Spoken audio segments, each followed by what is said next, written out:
पाठ 5 धरती को महकाए। सौप्रथम विकल्पों आपेला छे। खुश खुश कौन रहते हैं तो के फूल। सूरज की किरणें रोज खाली जगह पर जाती है धरती। दीपक क्या जलाकर दुनिया का रोशनी देता है अंतर। अपना अंतर जलाकर दीपक किसको रोशन करता है दुनिया को। हम अपने अच्छे सच्चे कामों से सारी खाली जगह को महकाए धरती। चरण પછી खाली जगह आपेली छे। बगिया के फूलों को देखो कैसे खुश खुश रहते हैं। सूरज की किरणों को देखो रोज धरा पर आती है। दीपक को देखो कैसे यह हरदम जलता रहता है। आओ हम भी इंसान बनकर जग में अपना नाम कमाए। चलो પછી सही विधान चुनकर वाक्य पूर्ण कीजिए। जगत को रोशन करने के लिए तो के ब अपना अंतर जलाता है।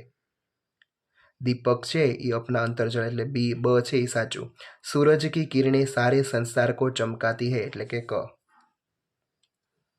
निम्नलिखित प्रश्नों के उत्तर एक एक वाक्य में दीजिए। आपके आसपास कौन कौन से फूल दिखाई देते हैं। हमारे आसपास गेंदा, चमेली, चंपा, गुड़हल के फूल दिखाई देते हैं।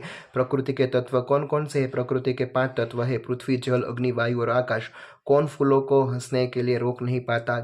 आंधी और पानी એટલે કે वर्षा फूलों को हंसने से नहीं रोक पाते।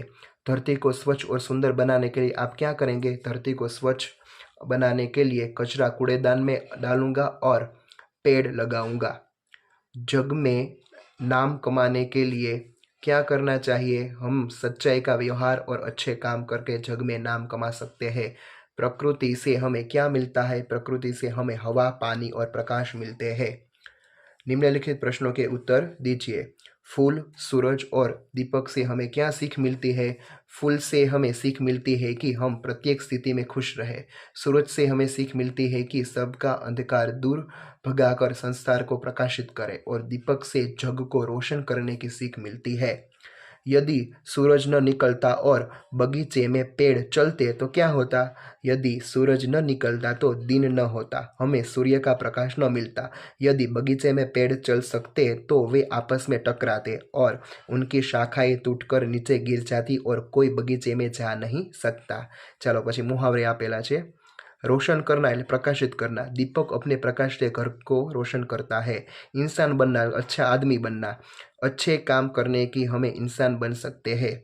नाम कमाना, यश पाना। महाराणा प्रताप ने बहादुरी से नाम कमाया। ચાલો પછી સમાનાर्थी शब्द। पुष्प એટલે फूल, मुझे फूल पसंद है। रवि એટલે सूरज, हम सूरज को नमन करते हैं। भूमि એટલે धरती, यहाँ की धरती उपजाऊ है। मानव એટલે इंसान, वह इंसान नेक है। दिया એટલે दीपक, दीपक प्रकाश देता है। ચાલો પછી खाली जगह आपेली છે। तुम्हारा नाम क्या है। देखो तो कोई उधर इधर ही आ रहा है। खाने के लिए कुछ तो दे दो, बहुत भूख लगी है। मैंने अपना काम पूरा कर दिया है। आप कहाँ जा रहे हैं। ચાલો એના પછી वचन परिवर्तन कीजिए। लड़का तो लड़के, पंखा तो पंखे, आँख तो आँखें, किताब तो किताबे, पौधा तो पौधे और पेन्सिल तो पेन्सिले। ચાલો એના પછી પ્રવૃત્તિ આપેલી છે। પ્રવૃત્તિમાં છે એ એક ચિત્ર આપેલું છે, એ તમને શું સૂચન કરે છે એ આપણે કહેવાનું છે। સ્કૂલ નિકટ है, वाहन सावधानी से चलाइए। अस्पताल की सूचना मिलती है। पेट्रोल पंप पास में ही है। सार्वजनिक टेलिफोन पास में ही है। અહીંયા ચેપ્ટર તમારું પૂરું થાય છે। Thank you.